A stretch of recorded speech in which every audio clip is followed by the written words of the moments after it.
ರಾಜ್ಯ ಸರ್ಕಾರದಿಂದ ಅತಿ ಹೆಚ್ಚು ಹಣ ಬಿಡುಗಡೆಯಾಗಿರುವ ಗೃಹಲಕ್ಷ್ಮಿ ಯೋಜನೆಯ ಪ್ರಯೋಜನವನ್ನ ಇಂದು ಕೋಟ್ಯಂತರ ಮಹಿಳೆಯರು ಪಡೆದುಕೊಳ್ತಾ ಇದ್ದಾರೆ.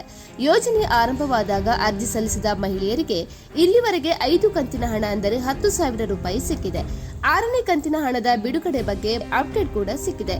ಇನ್ನು 6ನೇ ಕಂತಿನ ಹಣ ಬಿಡುಗಡೆಯಾಗಿದ್ದು ಸರ್ಕಾರ ಜನವರಿ 27 ಹಾಗೂ 28ನೇ ತಾರೀಕಿನಂದು 6ನೇ ಕಂತಿನ ಹಣವನ್ನು ಕೂಡ ಬಿಡುಗಡೆ ಮಾಡಲಿದೆ.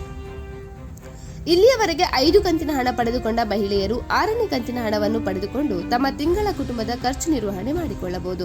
ಸರ್ಕಾರ ರಾಜ್ಯದ ಪ್ರತಿಯೊಂದು ಜಿಲ್ಲೆಗೂ ಕೂಡ ಒಂದೇ ಬಾರಿ ಹಣ ವರ್ಗಾವಣೆ ಮಾಡುತ್ತದೆ. ಆದರೆ ಆರ್ಬಿಐ ಪ್ರಕಾರ ಒಂದು ದಿನಕ್ಕೆ ಇಷ್ಟು ಹಣ ಮಾತ್ರ ವರ್ಗಾವಣೆ ಮಾಡಲು ಸಾಧ್ಯವಿದ್ದು, ಈ ಮಿತಿಯ ಅಡಿಯಲ್ಲಿ ಕೆಲವು ಜಿಲ್ಲೆಗಳಿಗೆ ಮೊದಲು ಹಾಗೂ ಕೆಲವು ಜಿಲ್ಲೆಗಳಿಗೆ ನಂತರ ಹಣ ವರ್ಗಾವಣೆ ಆಗುತ್ತದೆ. ಆದರೆ ಫೆಬ್ರವರಿ ಮೊದಲ ವಾರದ ಹೊತ್ತಿಗೆ ಪ್ರತಿಯೊಬ್ಬರ ಖಾತೆಗೂ ಕೂಡ 6ನೇ ಕಂತಿನ ಹಣ ಜಮೆಯಾಗಲಿದೆ. ಇನ್ನು ಈ ಜಿಲ್ಲೆಗಳಿಗೆ 6ನೇ ಕಂತಿನ ಹಣ ಮೊದಲು ಬಿಡುಗಡೆಯಾಗಿದ್ದು, ಬೆಂಗಳೂರು ನಗರ ಮತ್ತು ಗ್ರಾಮಾಂತರ, ದಕ್ಷಿಣ ಕನ್ನಡ, ಉತ್ತರ ಕನ್ನಡ, ಕೋಲಾರ, ಚಿಕ್ಕಮಗಳೂರು, ಗದಗ, ಧಾರವಾಡ, ಬಳ್ಳಾರಿ, ಬಾಗಲಕೋಟೆ, ಹಾವೇರಿ, ಮಂಡ್ಯ, ತುಮಕೂರು, ಶಿವಮೊಗ್ಗ, ಉಡುಪಿ, ಯಾದಗಿರಿ, ರಾಯಚೂರು ಈ ಮೊದಲಾದ ಜಿಲ್ಲೆಗಳಿಗೆ 6ನೇ ಕಂತಿನ ಹಣ ಸಂದಾಯವಾಗಲಿದೆ. ಸುಮಾರು 1.20 ಕೋಟಿ ಮಹಿಳೆಯರು ಈಗಾಗಲೇ ಗೃಹಲಕ್ಷ್ಮಿ ಯೋಜನೆಗೆ ಅರ್ಜಿ ಸಲ್ಲಿಸಿದ ಫಲಾನುಭವಿಗಳು. ಆದರೆ ಇವುಗಳಲ್ಲಿ ಇನ್ನೂ 15 ಲಕ್ಷ ಮಹಿಳೆಯರ ಖಾತೆಗೆ ಕೆವೈಸಿ ಪ್ರಕ್ರಿಯೆ ಪೂರ್ಣಗೊಂಡಿಲ್ಲ ಎನ್ನುವ ಮಾಹಿತಿ ಲಭ್ಯವಾಗಿದೆ. ಹಾಗಾಗಿ ನೀವು ಆಧಾರ್ ಸೀಡಿಂಗ್ ಅನ್ನು ಮಾಡಿಕೊಳ್ಳದೇ ಇದ್ದರೆ ಖಾತೆಗೆ ಹಣ ಬರಲು ಸಾಧ್ಯವಿಲ್ಲ.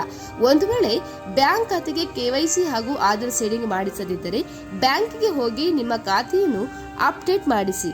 ಆಗ ಲಿಂಕ್ ಸರಿಯಾಗಿ ಆಗುತ್ತದೆ ಹಾಗೂ ನಿಮ್ಮ ಖಾತೆಗೆ ಗೃಹಲಕ್ಷ್ಮಿ ಹಾಗೂ ಅನ್ನಭಾಗ್ಯ 2 ಯೋಜನೆಗಳ ಕೂಡ ಹಣ ಕೂಡ ಬರಲಿದೆ. ಇನ್ನು ಬ್ಯಾಂಕ್ ಖಾತೆಗೆ NPCI ಆಗದೇ ಇದ್ದರೆ ಅಂತವರ ಖಾತೆಗೆ 6ನೇ ಕಂತಿನ ಹಣ ಡೆಬಿಟ್ ಆಗುವುದಿಲ್ಲ.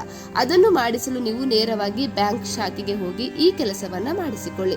ಈಗಾಗಲೇ ಆಹಾರ ಇಲಾಖೆ ಅನರ್ಹರ ರೇಷನ್ ಕಾರ್ಡ್ ಅನ್ನು ರದ್ದುಗೊಳಿಸಿದೆ. ನಿಮ್ಮ ರೇಷನ್ ಕಾರ್ಡ್ ಆಕ್ಟಿವ್ ಇದೆಯೋ ಇಲ್ಲವೋ ಎಂಬುದನ್ನು ನ್ಯಾಯಬೆಲೆ ಅಂಗಡಿಯಲ್ಲಿ ಚೆಕ್ ಮಾಡಿಸಿ, ಅಥವಾ ಮಾಹಿತಿ ಕಣಜ ವೆಬ್ಸೈಟ್ ನಲ್ಲಿ ಕೂಡ ನೀವು ನೇರವಾಗಿ ರೇಷನ್ ಕಾರ್ಡ್ ಆಕ್ಟಿವ್ ಆಗಿದೆಯೋ ಇಲ್ಲವೋ ಎಂಬುದನ್ನು ಲೇಟೆಸ್ಟ್ ಅಪ್ಡೇಟ್ ಪಡೆಯಲು ನೀವಿನ್ನೂ ನಮ್ಮ ಚಾನೆಲ್ ಅನ್ನು ಸಬ್ಸ್ಕ್ರೈಬ್ ಮಾಡದಿದ್ದಲ್ಲಿ ಸಬ್ಸ್ಕ್ರೈಬ್ ಮಾಡಿ, ಲೈಕ್ ಮಾಡಿ, ಕಮೆಂಟ್ ಮಾಡಿ.